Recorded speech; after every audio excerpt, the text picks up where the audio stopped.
Hola a todos, bienvenidos al pequeño noticiero de la pequeña Saltamontes. Soy Jocelyn Rejas y en primer lugar quería darles gracias por entrar a ver este video. Espero que puedan verlo hasta el final y que no se aburran en el camino. Ustedes se preguntarán, Jos, ¿por qué estás caracterizada o disfrazada del presidente el día de hoy? Como me verán. Quiero confesarles que estoy particularmente emocionada porque yo nunca había estado un 31 de octubre disfrazada o caracterizada. En verdad, nunca. Jos, pero no estamos grabando 31. Silencio, por favor. Tampoco estoy haciendo un mechita challenge. Yo sé que pues eso se puso muy viral y todo lo que... Tampoco me estoy lanzando a la presidencia, amigos. Yo lo haría, pero la Constitución me lo prohíbe. Tengo la edad no suficiente para postular, así que no puedo hacerlo. En sí, esta banda es porque quiero adentrarnos a un tema muy importante. Durante todo el mes de octubre, pues, más protagonismo que el Cristo Moreno han sido todos los presidentes de Latinoamérica. O sea, si uno revisa la prensa internacional, podrá darse cuenta de que nuestros flamantes presidentes, pues, han llenado, bueno, no titulares, ¿no? Pero sí muchos reportajes a nivel internacional. Si no, pueden darse cuenta en todos los reportajes que nos ha hecho la BBC. Alguien me está asesorando, pero muy mal a los presidentes. Yo creo que ustedes deberían no solamente dejarse aconsejar por economistas, sino también por sociólogos, por antropólogos. Escuchen, la interdisciplinariedad es importante para poder manejar bien un país.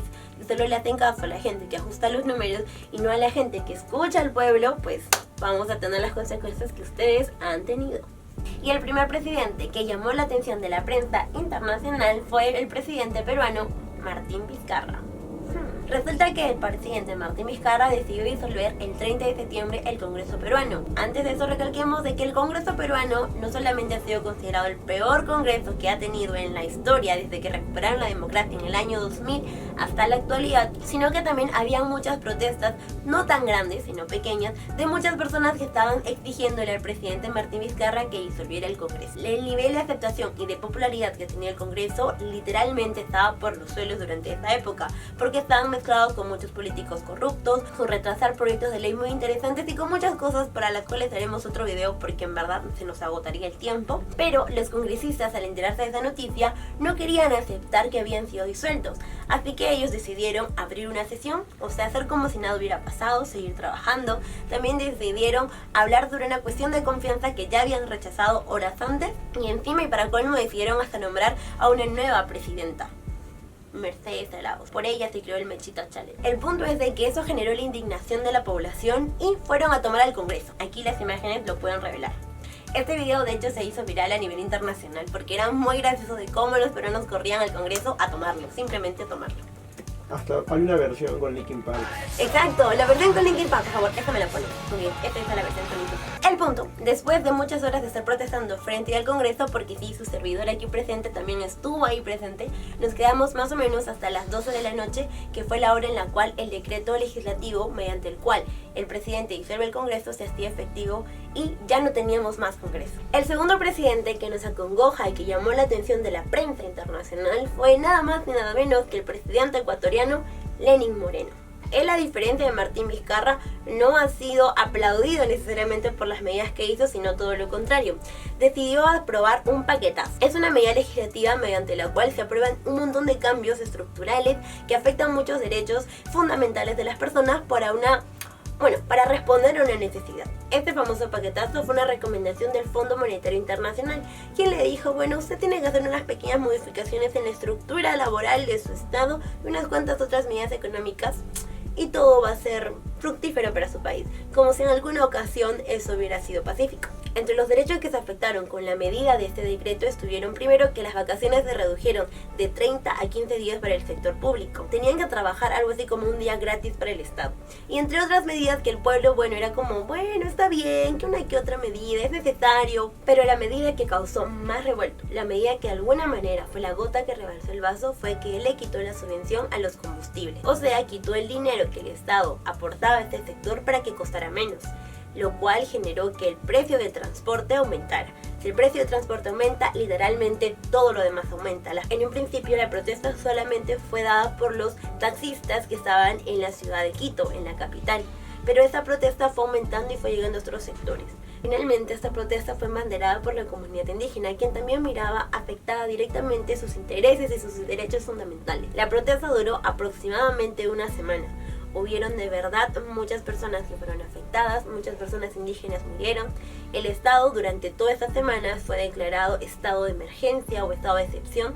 Por otro lado también hubieron toques de queda, incluso el gobierno, el poder ejecutivo tuvo que mudarse de Quito, que era la capital, a Guayaquil, porque las cosas estaban como loco. Finalmente, Lenín Moreno, el presidente, decidió derogar este decreto y al final de alguna manera decir que va a tomar otras medidas para poder ahorrar o para poder tener este dinero. El tercer presidente que llamó la atención de la prensa internacional en este mes de octubre fue nada más y nada menos que Sebastián Piñera, el actual presidente de la República de Chile. ¿Qué pasó con este presidente? Al igual que Lenín Moreno en Ecuador, decidió aprobar una especie de paquetazo. En este caso, lo que él decidió aprobar fue el aumento del precio del metro. En Chile, a diferencia de otros países de Latinoamérica, dependen mucho de este medio de transporte. La cuestión es de que el precio del metro en este país ya era mucho más alto que incluso muchas ciudades y estados de Estados Unidos. O sea, que es un país que todos sabemos que tiene un costo de vida mucho más caro que cualquier país de Latinoamérica. Entonces, si el transporte ya era caro, imagínense, ahora iba a costar muchísimo más. Ahora, nosotros podemos decir, ay, con tanto escándalo porque le suben el pasaje. No. Resulta de que eso fue también la gota que rebalsó el vaso, porque Chile ya tenía un montón de problemas. Cabe señalar que unas semanas antes Piñera había dicho de que su país era un oasis en medio de tantas crisis políticas que había en Latinoamérica. Y estas protestas fueron una demostración de que después de enterarse de esta medida, las personas, principalmente los estudiantes, empezaron a pasar al metro sin necesariamente pasar la tarjeta o pagar, que fue como un acto de protesta y de rebeldía. Muchas más personas empezaron a seguir y luego empezaron las protestas masivas. Lo curioso y lo particular de las protestas de Chile es de que 3 días después de que iniciaron, su presidente decidió retroceder con esta medida y decir de que el precio del metro no va a aumentar. Sin embargo, eso no detuvo las protestas aumentaron porque las personas empezaron a cuestionar otro tipo de cosas. Primero, estaban inconformes con el sistema de pensiones que tenían, se quejaban de los abusos de las AFP, los tan bajos sueldos que tenían y del alto costo de vida que tenía ya ese país. Los funcionarios estaban aprobando leyes para que ellos se aumenten el sueldo y no la población. Los estudiantes se quejaban de que tenían deudas de por vida para acceder a educación universitaria. Se quejaron de lo precario que era el sistema de salud. Las personas estaban muy inconformes en cómo se iba desarrollando todo este gobierno.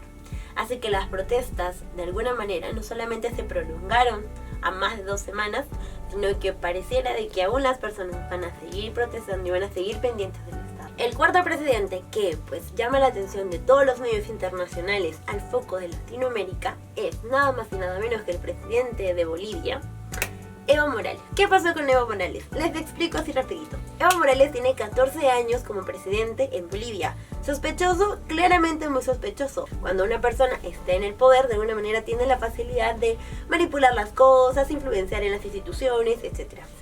¿Qué pasó el 20 de octubre pasado? El 20 de octubre se dieron las elecciones generales para un nuevo presidente.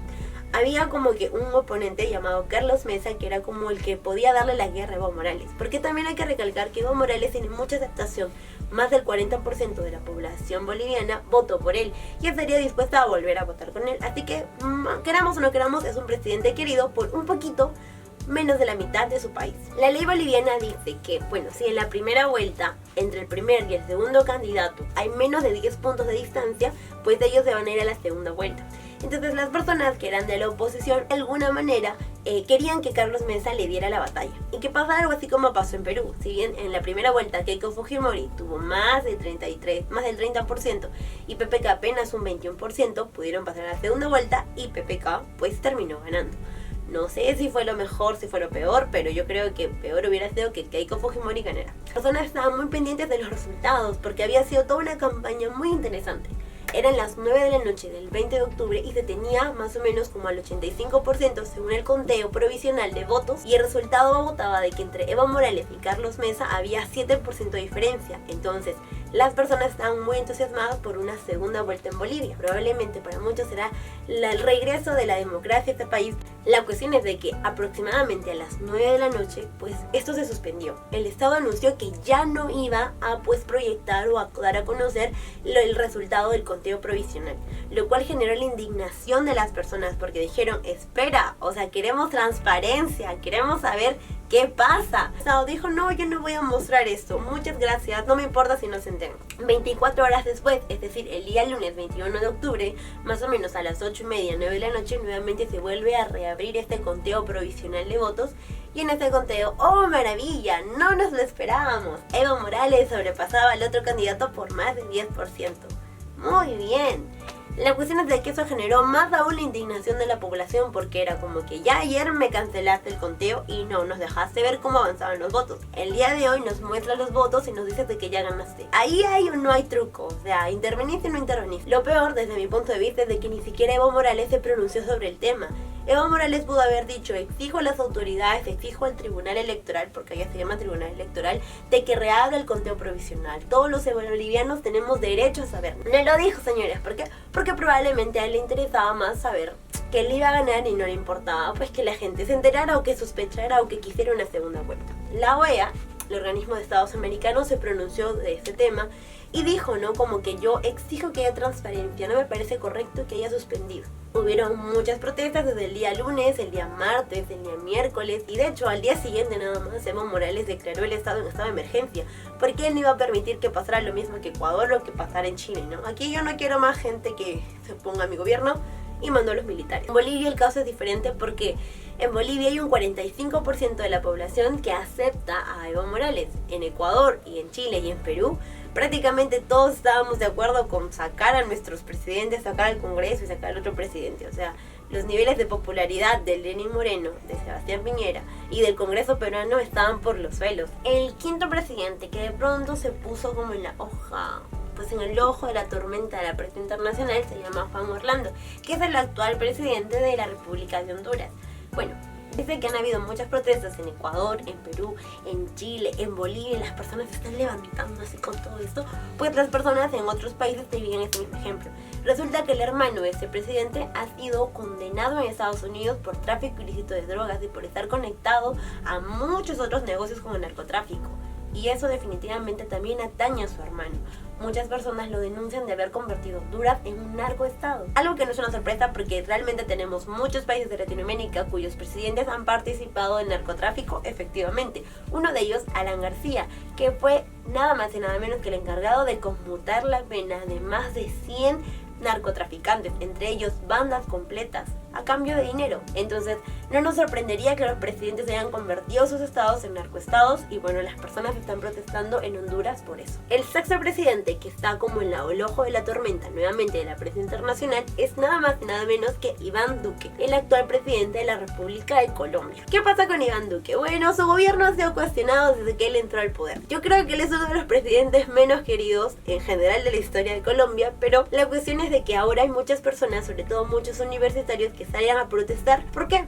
Porque su gobierno ha decidido pagar el dinero de las demandas contra el Estado. O sea, cuando el Estado haya cometido delitos, cuando el Estado haya cumplido negligencias o cuando el Estado colombiano se haya equivocado y tenga que pagar dinero, adivinen de dónde va a sacar la plata para pagar. Va a sacar el dinero del presupuesto para la educación universitaria. O sea, no le va a reducir el sueldo altísimo que tienen los funcionarios públicos, o va a buscar dinero, o va a generar de alguna manera otra fuente de financiamiento. No, va a afectar directamente a la educación. Exacto, ya sabemos cuáles son las prioridades de ese estado. También hay muchas personas que denuncian que en Colombia pues va a haber como una especie de paquetazo y también se van a afectar los derechos laborales, así que a raíz de que también hay muchas protestas en diferentes partes de Latinoamérica, pues las personas en Colombia también se están uniendo como para decir pues no vamos a dejar que haya otro paquetazo, que vulneren nuestros derechos, así que se están organizando. Así que pues Iván Duque, yo creo que usted debería tener un poco más de cuidado, ¿no? Yo creo que no sería bueno que le pasara lo mismo que le pasó a otros presidentes de Latinoamérica. Contrate sociólogos, contrate antropólogos, no solo se deje guiar por sus intereses. Las reflexiones que nos deja este tema primero es preguntarnos, ¿no? ¿Son a favor de la economía de esos países o son a favor de la economía de estos gobernantes? Pensar siempre en eso. En segundo lugar, en todas estas protestas y en las que hubieron y en las que ha habido mucha represión de las Fuerzas Armadas. Recordemos que las Fuerzas Armadas vienen gobernadas o están dirigidas por el presidente. En primer lugar, si hay órdenes de matanza, de ataque, de golpear o a las personas o incluso torturarlas, porque en Chile han habido muchas denuncias de tortura, de violaciones sexuales y de desapariciones y no se tienen las cifras claras. Todas estas cosas son ordenadas por el gobierno. Así que pues ellos son los principales responsables de todos estos actos y esta vulneración de derechos. Por otro lado, a veces nos preguntamos, pero ¿por qué es que de pronto los soldados o la policía son tan inhumanos, no? Porque hemos visto videos muy desgarradores y que no vamos a publicar en este medio, pero en verdad son muy pero muy fuertes. Y es porque de alguna manera han deshumanizado al compatriota. Cuando el presidente Sebastián Piñera dijo que están en una guerra, o sea, en verdad usted es consciente de las palabras que está diciendo, porque cuando se está en una guerra, uno es el bueno y el otro en teoría es el malo, ¿no? Y no importa su vida, no importa sus derechos, solamente importa ganar. Y eso no puede darse dentro de un país, porque todos somos iguales y de alguna manera todos están protestando por el bienestar común. Entonces, cuando usted dice que es una guerra, los militares y los soldados van a atacar a los demás chilenos compatriotas porque son los enemigos, los van a deshumanizar. Y eso incluso me queda claro cuando las declaraciones de la primera dama es de que son como alienígenas, ¿no? Ni siquiera los consideran como personas. Entonces, como no son personas, no son compatriotas, los pueden atacar, los pueden humillar y hacer con ellos los que les da la gana. Finalmente, nosotros pues nos quejamos mucho de esas autoridades, pero nosotros los hemos elegido porque les hemos dado nuestro voto de confianza. Puede que haya sido un voto informado, desinformado o un voto porque voto por el mal menor. Gozar de un país democrático no solamente es decir tengo la libertad de votar o la libertad de no ir a votar, sino también de votar de manera informada y consciente, con que la persona que va a entrar va a tomar decisiones que van a repercutir sobre la vida de todas las personas. Y creo que una forma de mostrar el amor por la camiseta o el amor por tu país no solamente es mirando los partidos de fútbol de tu selección, sino estar pendiente de todas las decisiones políticas, y una de estas las electorales, para evitar que nos pues cometan fraude o que elegir a cualquier persona que luego vaya a atentar contra nuestros derechos. Estemos pendientes, amigos, las elecciones, la democracia es algo que se debe tomar en serio.